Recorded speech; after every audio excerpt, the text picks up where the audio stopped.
तस्य वितुर्वरेण्यं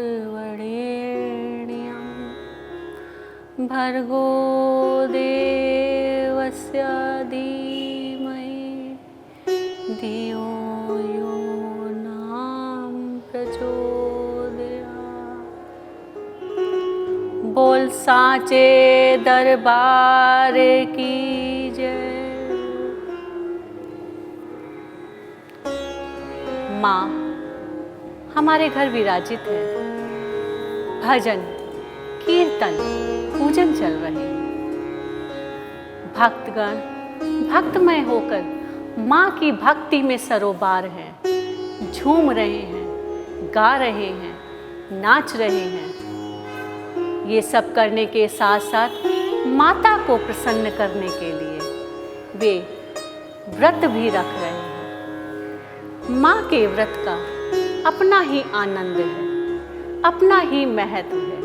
और सबसे बड़ी बात यह है कि नवरात्रि के पूजन में व्रत के बहुत सख्त नियम नहीं है। ये माता की ही महिमा का चमत्कार है, उनका ही आशीर्वाद है कि वो अपने बच्चों को, अपने भक्तों को कोई भी कष्ट नहीं देना चाहती, किसी भी रूप में उन्हें परेशान नहीं करना चाहती। इसीलिए नौ दुर्गों के पूजन में व्रत के कोई सख्त या कड़े नियम नहीं है।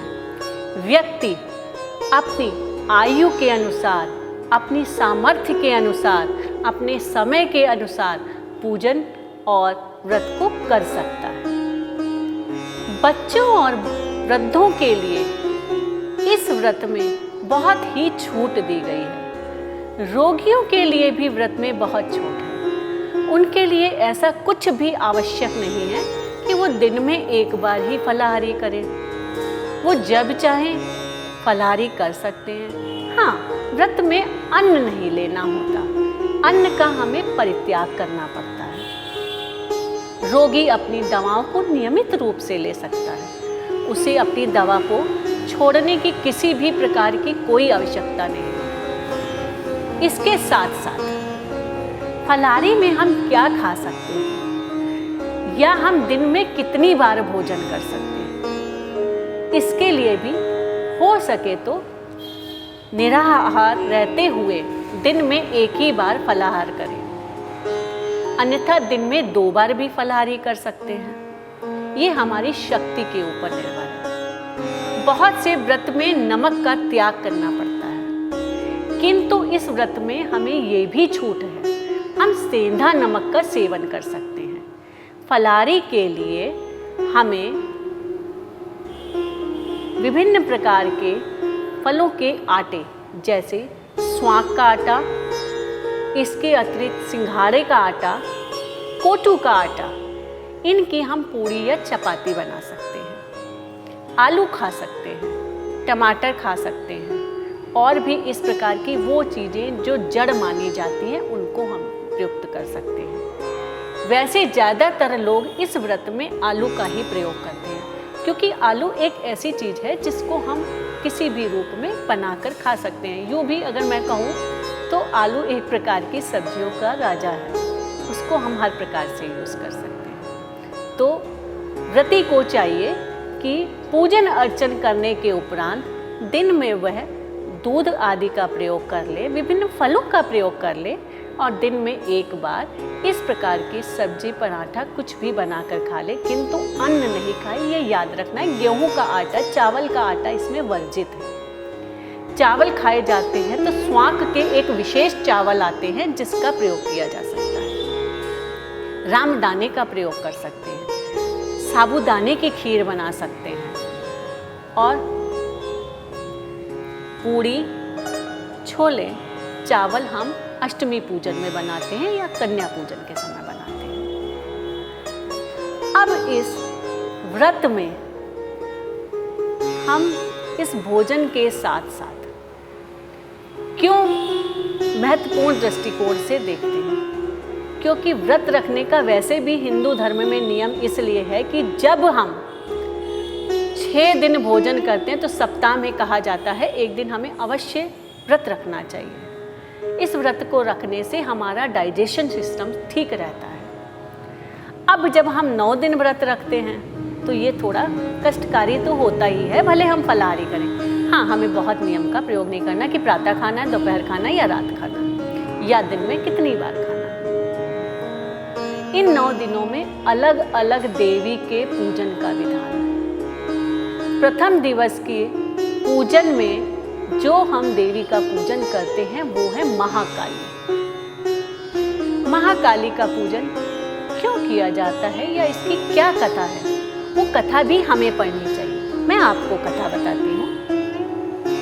जब प्रलय काल हुआ, चारों तरफ सिर्फ पानी ही पानी था, सृष्टि का नाश हो चुका था, कहीं कुछ दिखाई नहीं देता था। उस समय जल से कमल नाल पर बैठे हुए, वो कमल नाल जो भगवान विष्णु की नाभि से निकली थी, ब्रह्मा जी का प्राकट्य हुआ, जो कि कमल पर बैठे हुए थे। अर्थात प्रलय काल के बाद जल में से विष्णु भगवान की नाभि से कमल नाल का प्राकट्य हुआ, जिस पर कमल के फूल पर ब्रह्मा जी विराजित थे। इसके साथ ही नारायण के कानों के मैल से मधु कैटभ नाम के 2 दैत्यों का भी जन्म हुआ। जब ये दैत्य प्रकट हुए तो इन्हें चारों ओर पानी ही पानी, जल ही जल दिखाई दिया। उस स्थिति में जब उन्होंने ब्रह्मा जी को देखा तो वे ब्रह्मा जी को मारने दौड़े। ब्रह्मा जी भयभीत उठे और उस भय के कारण उन्होंने भगवान विष्णु की स्तुति की। भगवान की विष्णु की स्तुति करते समय उन्होंने पूर्ण श्रद्धा भाव से भगवान विष्णु का आवाहन किया। भगवान विष्णु, भगवान नारायण प्रसन्न हो उठे। तब उन्होंने ब्रह्मा जी को बचाने हेतु दैत्यों की स्तुति करी। भगवान नारायण ने दैत्यों की स्तुति करी और दैत्य भ्रमित होकर उन पर प्रसन्न हो उठे और उन्होंने नारायण से वर मांगने को कहा। भगवान नारायण ने उनसे वर में कहा कि दैत्यों का नाश हो। दैत्य इस बात को समझ नहीं पाए और उन्होंने तथास्तु कह दिया। उनके तथास्तु कहते ही मधु कैटभ नष्ट हो गए, उनका नाश हो गया और इस प्रकार ब्रह्मा जी की रक्षा हुई। मधु कैटभ की बुद्धि का, दैत्यों की बुद्धि को बदलने वाली, इन परिस्थितियों को बनाने वाली जो देवी थी वो महाकाली थी। इसीलिए प्रथम नवरात्र को महाकाली की पूजा होती है। हम माता का व्रत रखते हैं, 9 दिन रखते हैं। इन 9 दिन व्रत रखने का क्या महात्म्य है, क्यों रखते हैं? माता का व्रत रखने में जिस प्रकार कोई भी बंधन नहीं है और जिस प्रकार उनके व्रत के दौरान भोजन करने में कोई बंधन नहीं है, उसी प्रकार ये भी आवश्यक नहीं है कि हम 9 दिन लगातार व्रत को रखें, किंतु हमें 2 दिन व्रत अवश्य रखना चाहिए।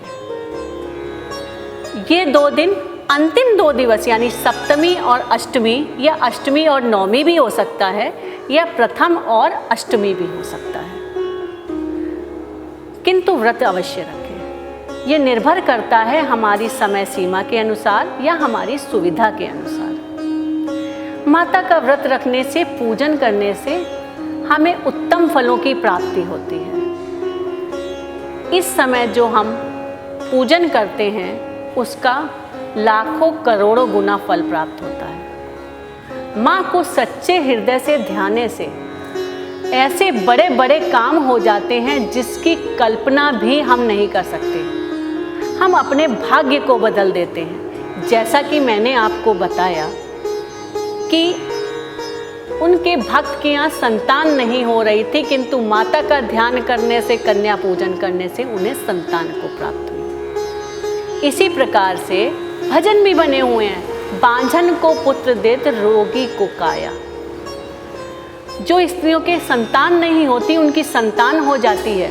जिन कन्याओं के विवाह नहीं हो रहे, माता का सच्चा ध्यान करने से, पूजन करने से अच्छे अच्छे घरों में उनके संबंध जुड़ जाते हैं, विवाह हो जाते हैं। बच्चे जब श्रद्धा से पाठ करते हैं तो वे अच्छे अंकों से प्राप्त करने लगते हैं, अपने विद्यालय में, अपनी कक्षा में आगे बढ़ने लगते हैं, अर्थात बुद्धि का विकास हो जाता है। इसी प्रकार से यदि किसी के कारोबार में घाटा पड़ रहा है या कारोबार नहीं है या कारोबार नहीं चल रहा, उस स्थिति में भी उनके कारोबार चलने लगते हैं। ये सच्चे और प्रत्यक्ष कई प्रकार की घटनाएं मैंने स्वयं भी देखी हैं। यदि नौकरी नहीं लग रही तो नौकरी लग जाती है, हम जैसा सोचते हैं वैसा ही होने लगता है। लेकिन एक चीज़ याद रहे, वो है अनुकूलता। दूसरे को बिना हानि पहुंचाए शुद्ध भाव से माता की गई पूजा, और इसके साथ ही हमारी भावनाएं भी शुद्ध पवित्र होनी चाहिए। किसी को किसी भी प्रकार का दंड देने वाली ना हो, किसी को हानि पहुंचाने वाली ना हो। तो अर्थात माँ का पूजन करने से घर में संतान, धन, संपत्ति, वैभव, रिश्ते, नाते, बुद्धि सभी चीज़ें बढ़ने लगती हैं। सब प्रकार के उत्तम फलों की प्राप्ति होने लगती है, सुख संपत्ति बढ़ जाती है, धन धान्य बढ़ जाता है और बहुत ही सुखद पलों और क्षणों की अनुभूति होती है। दिन प्रतिदिन समाज में मान प्रतिष्ठा और सम्मान बढ़ने लगता है। यदि किसी को किसी भी प्रकार का संकट है तो उसे नवरात्र में अवश्य पूजन करना चाहिए, देवी को अवश्य ध्याना चाहिए। वो निश्चित रूप से अपने संकटों से मुक्ति पा जाता है। ये नवरात्र ऐसे माने जाते हैं कि कन्या का विवाह है तो किसी भी तिथि को निकालने की आवश्यकता नहीं है। नवरात्र के किसी भी दिन में हम अपनी कन्या का विवाह कर सकते हैं। सब दिन इतने पवित्र माने जाते हैं। इसी प्रकार से स्त्रियों की झोलियां भर जाती हैं, घर में बच्चों की किलकारियां गूंजने लगती हैं और अच्छे अच्छे कारोबार चलने लगते हैं। माता के इतने महत्व को जानने के बाद में हम सब मिलकर माँ का सच्चे दिल से गुणगान करेंगे। आप सब भी माँ को सच्चे हृदय से ध्याइए, उनका आवाहन करिए, उनका पूजन करिए और इसके साथ ही आप सब माँ के 9 दिन भक्ति में झूमिए। ओम।